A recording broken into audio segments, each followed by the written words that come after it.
For 5 centuries, one book has haunted rulers, terrified the church, and been whispered about in the halls of power. Banned from pulpits, burned in public squares, yet secretly studied by kings, generals, and CEOs. This is not a book about kindness. It is not a book about morality. It is something far more dangerous. A manual for victory. The Prince doesn't flatter human nature.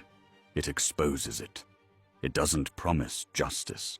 It promises survival. Its pages have shaped wars, toppled kingdoms, and built empires, from Renaissance courts to Silicon Valley boardrooms. By the end of this video, you won't just know why it was called the Devil's Handbook. You'll understand why its lessons still seduce anyone who dares to lead. The question is not whether the Prince is dangerous, but whether you are ready to use it. To understand the Prince, you first need to know the man who wrote it, Niccolo Mchiavelli.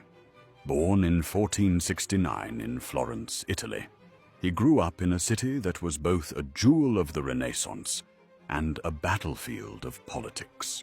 Florence was surrounded by powerful rivals, torn by internal factions, and constantly at risk of invasion. It was a world where one wrong move could cost you your throne, your freedom, or your life. Machiavelli rose to prominence as a diplomat and civil servant. For over a decade, he negotiated with kings, popes, and mercenary generals. He witnessed firsthand the brutal chess game of Italian politics. He saw alliances made in the morning and broken by nightfall. He saw mercy repaid with betrayal and weakness punished with destruction. And through it all, he studied the moves of those who managed not just to gain power, but to keep it. But Machiavelli's fortunes turned. When the powerful Medici family regained control of Florence, Machiavelli was accused of conspiracy. He was arrested, tortured, and exiled. Stripped of his position, he retreated to his farm outside the city. It was there, in disgrace and desperation, that he wrote The Prince. He dedicated it to the very rulers who had cast him aside, hoping his insights would restore him to favor. What emerged was not a book about morality or ideals. It was a book about reality, about the world as it is, not as we wish it to be. The Prince is a manual for survival in a dangerous world, distilled from blood, betrayal, and experience. And its lessons still echo through the corridors of power today.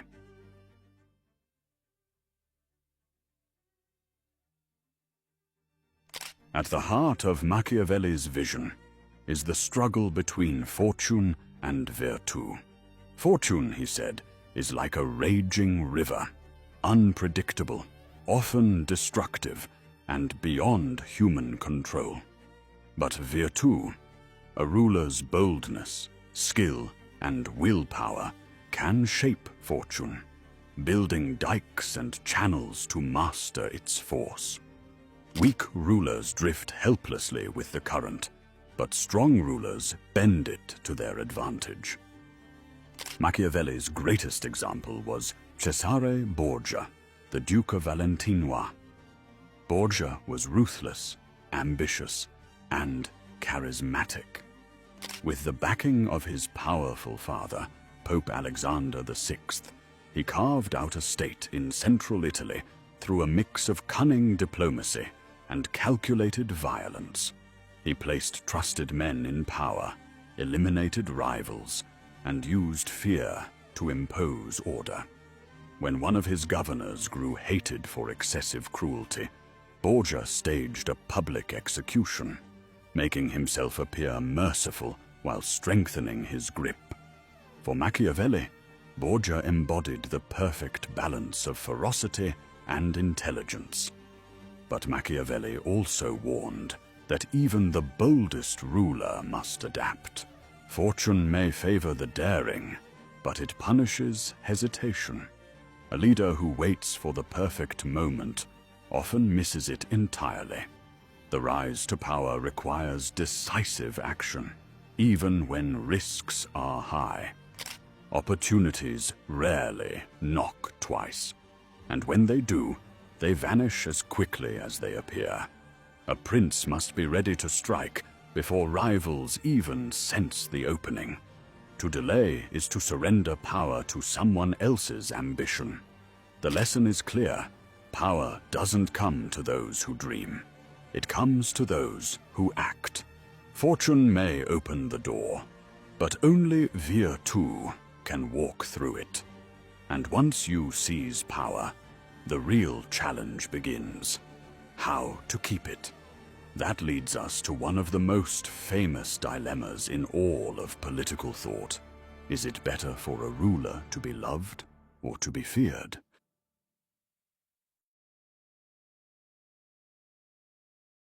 Few questions in leadership are as timeless or as controversial as Machiavelli's. Is it better to be loved or to be feared? His answer was blunt. If you cannot be both, it is far safer to be feared. Why? Because love is voluntary, fragile, and conditional. People may love a leader today and abandon them tomorrow, swayed by envy or self-interest. Fear, however, is reliable. It creates boundaries people dare not cross. Fear makes betrayal costly. Fear anchors authority when loyalty wavers. But here's the nuance. Machiavelli did not celebrate cruelty for its own sake. He warned that fear must never slide into hatred. A hated ruler is doomed. Once hatred sets in, conspiracies multiply, rebellion brews, and even the most powerful prince falls. The key is balance, to command respect through firmness, but not to provoke vengeance through savagery. Machiavelli illustrated this with real-world examples. Cesare Borgia was feared, yet admired for his decisiveness. His power endured as long as he balanced severity with strategy.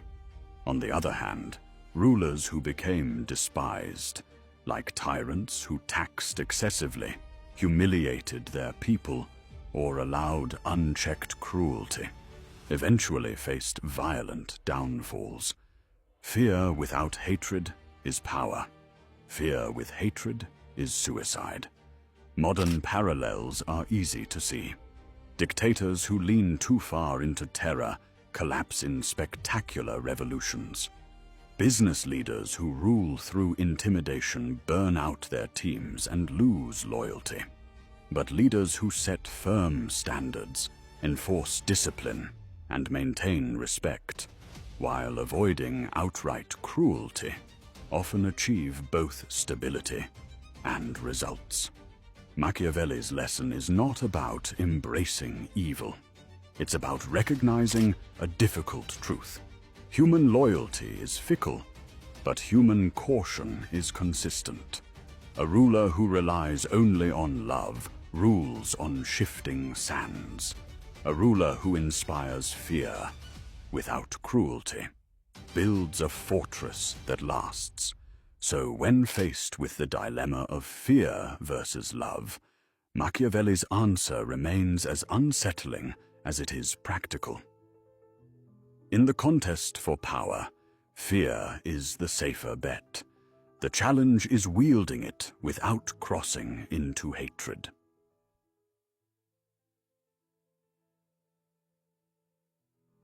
Machiavelli understood something modern politicians, CEOs, and influencers still practice.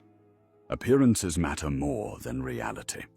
A ruler does not need to be truly merciful, faithful, or just, but he must appear to be. Image is power, and illusion is often stronger than truth. In The Prince, Machiavelli explains that people judge more with their eyes than with their hands. They see how a leader presents himself, not the hidden motives behind the curtain. A ruler who projects virtue gains trust, even if his decisions are ruthless. To survive, leaders must master the art of performance. Symbols, ceremonies, religious devotion, even myths. All of these cloak harsh realities with comforting appearances. A prince may break promises when necessary, but he must always appear honorable while doing so. Machiavelli points to examples like Pope Alexander VI, who deceived with ease, swearing oaths he never intended to keep. Yet his ability to appear devout and trustworthy allowed him to strengthen his family's power. In politics, perception was not just a tool.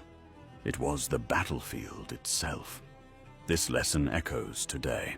Modern leaders stage photo ops, craft slogans, and build personal brands.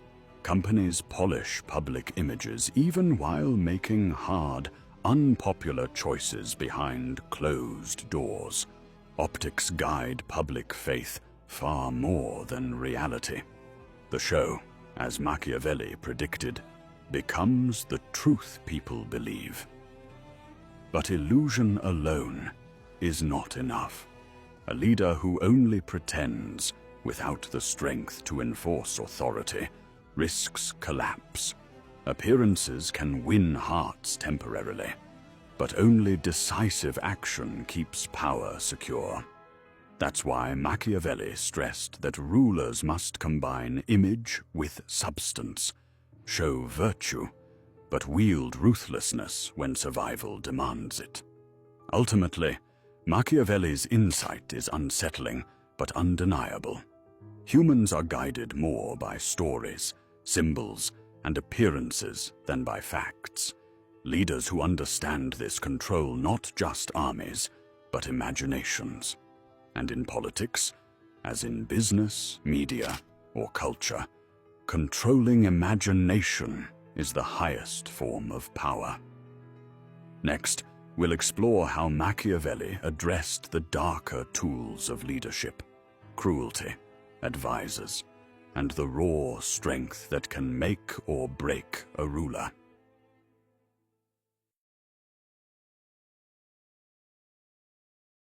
Machiavelli's lesson on cruelty isn't about medieval bloodshed.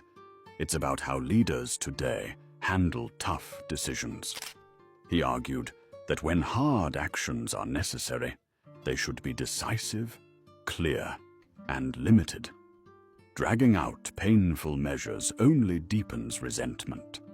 In practice, this might look like a CEO making layoffs all at once, rather than prolonging uncertainty for months. One firm strike, then a period of rebuilding, is more humane and more effective than constant cuts. The same principle applies to discipline. A manager who lets problems linger creates chaos. One who addresses them firmly and early restores stability. Cruelty, well used in the modern sense, means having the courage to make unpopular but necessary choices and then moving forward to heal and grow. Machiavelli also warned about reliance on mercenaries. In his time, it meant hired soldiers.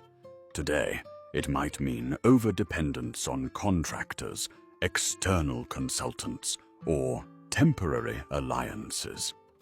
Outsiders can be useful, but if they hold the core of your operation, you are vulnerable.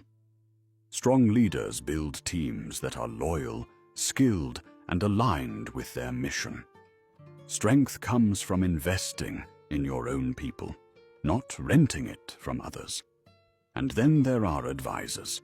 Machiavelli stressed that a leader must listen to counsel, but never surrender final judgment. Too many voices cause paralysis, while blind trust in flattery leads to disaster. The modern version, Leaders who surround themselves only with yes men lose perspective, while those who invite honesty but retain authority make sharper decisions. In today's world, whether running a business, leading a movement, or managing a team, the balance remains the same. Act decisively when tough measures are required, build strength from within, and seek counsel without surrendering control. These are not lessons about cruelty in the old sense. They are about clarity, resilience, and independence. A leader who embodies these principles earns respect, maintains order, and builds an organization strong enough to endure setbacks and shifts in fortune.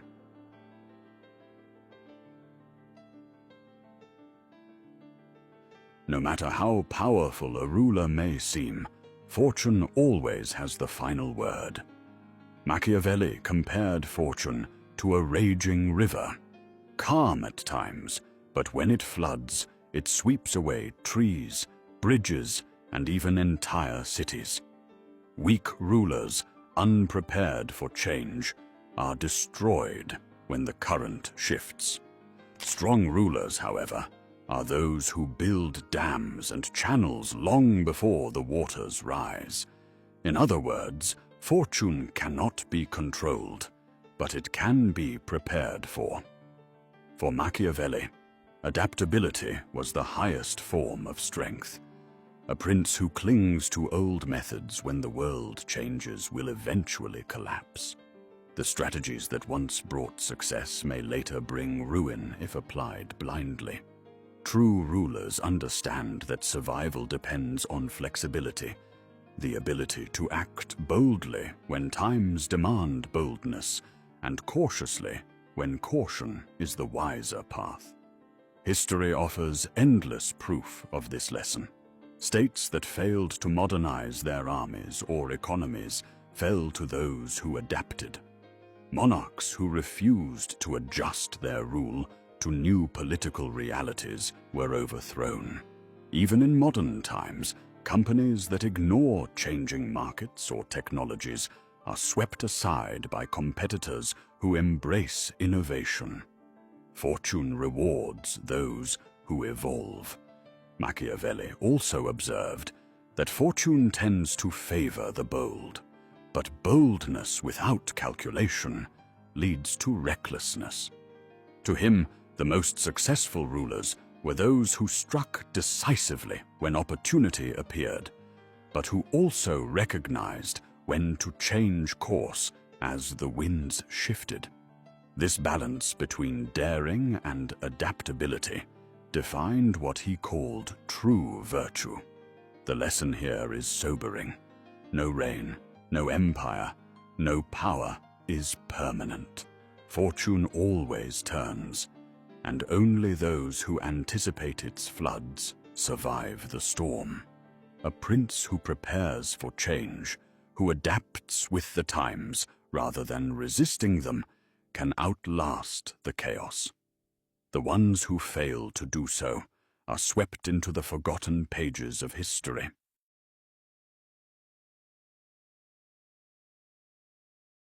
Machiavelli never lived to see his book embraced. During his lifetime, the prince was dismissed, condemned, even branded heretical. Yet over the centuries, it became one of the most influential works on politics ever written. His name itself turned into an adjective, Machiavellian, often used as a synonym for manipulation or ruthless cunning. But the truth is more complex. Machiavelli wasn't advocating evil for its own sake. He was describing power as it actually operates, stripped of illusions. He believed stability, strength, and survival mattered more than lofty ideals that collapsed under pressure. In his eyes, a leader who pretended the world was gentle doomed their people. A leader who understood its harshness could protect them. Today, the prince still resonates because it captures something timeless about human nature. Whether in politics, business, or personal life, power dynamics shape every relationship. We still debate the same questions he raised. Should leaders aim to be loved or feared? Should appearances outweigh reality? Should morality ever give way to necessity? The legacy of the prince is not a call to cruelty, but a call to clarity. It reminds us that leadership is not easy, and that power, once taken, demands vigilance. 500 years later, Machiavelli's challenge still stands. If the crown were placed in your hands, would you choose morality or power? If you found this journey through the prince eye-opening, imagine how much more there is to uncover about the hidden rules of power. Don't just stop here. Power is a language, and Machiavelli only wrote the first chapter.